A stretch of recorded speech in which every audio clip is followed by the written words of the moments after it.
But first, Twitter adding an edit button. Loyal soldiers of the Twitter edit war. This is crazy. We have won. This is crazy. We have declared victory. How long have I been asking? I want to find the first time I ever mentioned the Twitter button, because this has been a meme, basically. I feel like since at least college, I've been asking Twitter for an edit button. Dear Twitter, let us edit tweets. It is 2017 and we have a giant machine digging a tunnel under Los Angeles to build an actual Hyperloop, but we still can't edit tweets. We have the Large Hadron Collider. We found the God particle. We still can't edit tweet. And every time I bring it up, inevitably, of course, I hear about the pros and the cons.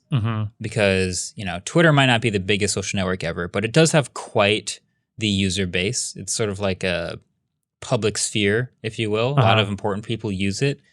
And there's a lot of implications for what editing tweets might mean. And the bigger Twitter's gotten, the more vocal those downsides have been. But I maintain editing tweets would not be the downfall of Twitter. It would not ruin Twitter. I think it would be great. But I do want to address all of the conversation around the edit button. First, it was announced, well, the announcement was kind of weird itself, actually. Yeah. The whole thing was interesting. And what's funny about it is because of how much of a meme you've turned this into and how you talk about it all the time, it almost felt like you were part of it. If you look back at my Twitter timeline, it kind of looks like I was in on it. Yeah. I promise I was not in on this one. No. I tweeted on April Fool's Day before the announcement from Twitter, tech company accidentally unveils product people actually want on April Fool's Day, which is kind of a thing that happens all the time. And it's not just Twitter. It happens a lot. But it works perfectly because very shortly after that, Twitter did their April Fool's joke. A couple hours later. In quotes, saying they were adding an edit button. We're working on an edit button. Straight up tweeted it. And everyone went, thanks a lot, Twitter. We all know lots of people want it, but an April Fool's Day tweet, very funny. And then I think like a day ago or something like that, I tweeted something with a typo in it, but it was like 20 minutes later and it was like too late to take back all the conversations I'd had about the tweet, so I just left it. And then I tweeted, you think I make typos on purpose to like continue to argue for the edit button, but I don't. I really don't. I just keep making typos. Which brings up the number one thing I always hear, which is, Marquez, just proofread your tweet. Yeah. Yeah, obviously. That's I try. If you're a human, you make mistakes sometimes and you make typos. So it's not like I'm out here saying everyone should be perfect. If you've ever written a paper for school or something, like you've most likely proofread it. And just because you've written it and you know what is being said on the paper, it's very easy to skip small typos, especially when like a word checker or spell checker is not picking it up. Because if you're spelling something that is a real word, but it's not the word you wanted, exactly, it won't show up. So it could just be wrong. Everybody's done it. If you pretend you didn't, you're lying. You've made a typo. Yeah. Stop it. A real life typo. Yeah. And even so that's my main argument, by the way, for Twitter having an edit button. Just to finish the timeline, a couple days later, I guess this was yesterday for us as we record this, but on Tuesday this week, Twitter announces, no, seriously, we're actually working on an edit button. Yeah. And this is funny because this is like, what, a day after Elon Musk announced he bought 9% of Twitter and then asked if they wanted an edit button on Twitter. Yeah, so to take one step back here, Elon purchased a large number of shares for Twitter. I believe it's about 9%. He's the largest shareholder on Twitter. The largest shareholder, then got invited to join the board of Twitter. A lot of people were talking about that, then posted a poll asking if there should be an edit button. And everyone started going crazy. And within 24 hours of that is when the Twitter comms handle tweeted that they're working on it.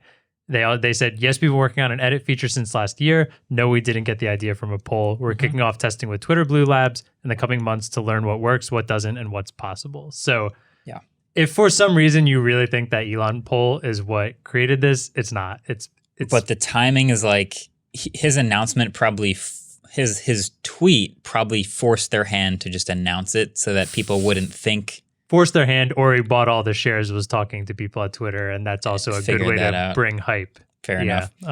Either way, it's going to be a Twitter Blue Labs feature coming in a few months. Now, I just want to refresh this again, because I've said this before, I'm for adding a Twitter edit button under a few specific circumstances. the number one thing I keep seeing that is an obvious concern is, what if I tweet something, I like cheese. A bunch of people like it, retweet it, whatever. And then an hour later, I go in and edit it and say something horrific that obviously you'd never want to be attached to. Yeah. Something like 24 FPS is better or something ridiculous like that, right? Good way to go on that. Yeah. I would never want to be associated with anyone saying that, but I already liked this tweet. So now it looks like I liked a tweet saying 24 FPS is better or retweeted it like an endorsement. That's horrible. If you add an edit button, that's what it's going to look like. Yeah. My argument would be a couple-fold.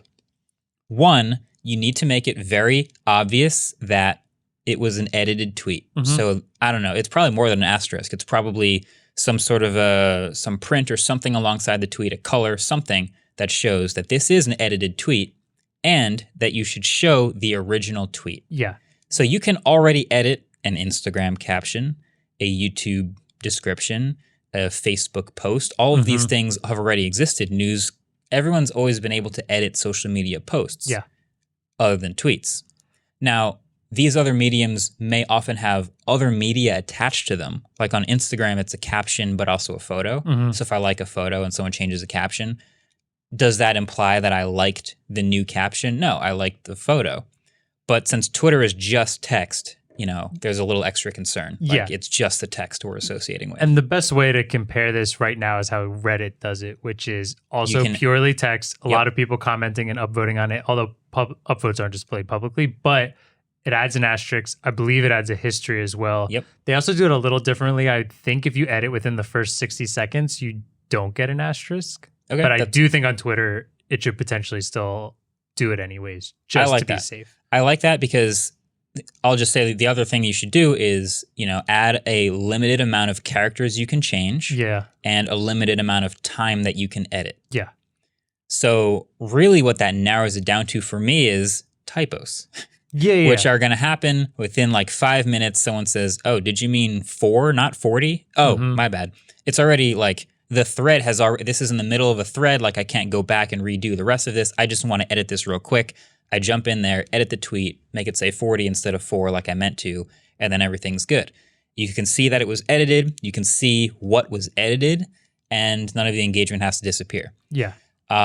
So that's really the main thing. Like as long as all of that is super clear, then I think that's a totally reasonable feature to add to Twitter. And that would save me a lot of the OCD of like having tweets out with typos that I don't want to delete. Because you have somebody quick enough telling you that something is wrong, but enough to where if you change that, the majority of the conversation is still going to be what the basis of the tweet was about. And that's what happens. But like sometimes if you don't notice for 5 minutes or whatever, there are a lot of tweets about that. You've kind of lost that, but you've also lost the traction because it just got wildly popular. You lost all that engagement kind of. Yeah. This is like it's a small user problem or a small group of users that have the problem. But when you have enough engagement very quickly, that's usually when people find a typo. So like if you make a typo in a tweet and an hour later there's no engagement, but you found the typo, then you can delete the tweet and tweet it again because that doesn't change anything. But if you have a lot of engagement very quickly, usually that's how you find the typo. But then that's also a lot of engagement very quickly and the conversation starting and the quote tweets and everything.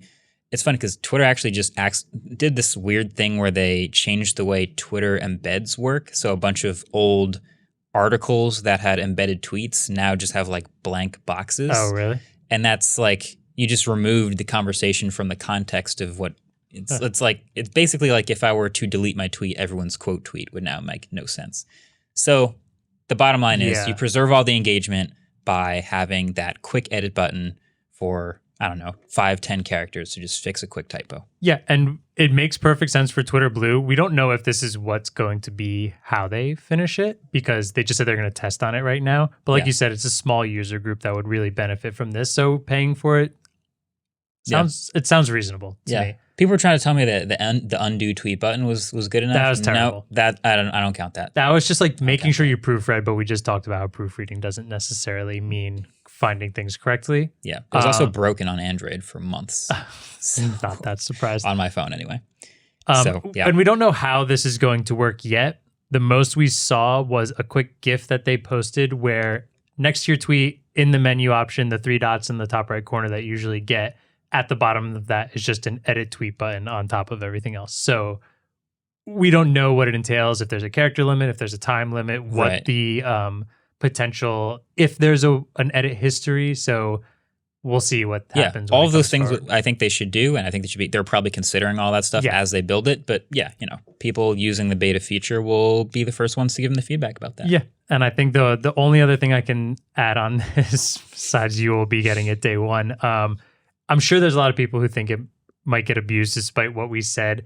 I'm sure the first week there will be a lot of really weird Twitter interactions. Kind of, you remember when they changed it from 140 to 280? Yeah. And everyone's timeline was just like spammed. Just memeing the new feature to see if they can pull the string all the way. And you want that viral tweet or whatever. Yeah. It'll probably happen for the first week. And then I think it'll go back to totally normal. Like Reddit has this feature and it works really, really well. And I rarely see a time where it's being abused by anything. So it clearly can work. So I'm ready for that. Twitter, I'm sure if you want to just hook me up with that alpha. Yeah, can we unbox this on live for you guys? Can I be the first one to edit a tweet? Would that be like full circle? That'd be pretty sick. It's probably happened already with I think some you're gonna Twitter need to user. If you buy 10% of Twitter stock, that's how much it costs me? me? You have to beat Elon, yeah. Fine. All right, I'll keep waiting. I'm in the beta. All right, thanks for watching this clip. I just want to finish this off real quick by showing you the new MKBHD water bottle. There's actually 2. There's a light mode one. There's a dark mode one too. There's a dark mode one. I'm not usually a light mode. Say it. I'm not usually. Say it out loud. I picked light mode over dark mode this time. Someone clipped that. Just this time. Not every time, but just this time. I want that out of context. It's so bad. Look, if you go to the site, you can see it's metal, double insulated, got a nice handle. 18 ounce, right? 18 ounces. I mean, not to sound too much like an ad here, but I don't like wide mouth water bottles. We picked a double insulated, really well crafted, nice cap and handle. Yeah. We spent a lot of time on these. It could be wide mouth if you want. You just take it off. Also, we made it clean so you can put stickers on it. Like, we want to be able to put stickers on it, unlike someone else we know that just took the whole thing up and was like, you don't get any creativity. So you can put Linus stickers on here if you want. It could be both. Exactly. Shouldn't. That's a design feature. Either way, feature for sure. I'm keeping a close eye on which one people pick more, I think light dark mode or dark winning mode. Right now. Dark mode is currently winning, but we'll see. We will see. MKBHD.com. They're really great. Anyway, see y'all over there. Adam, edit water dripping into my mouth. Absolutely.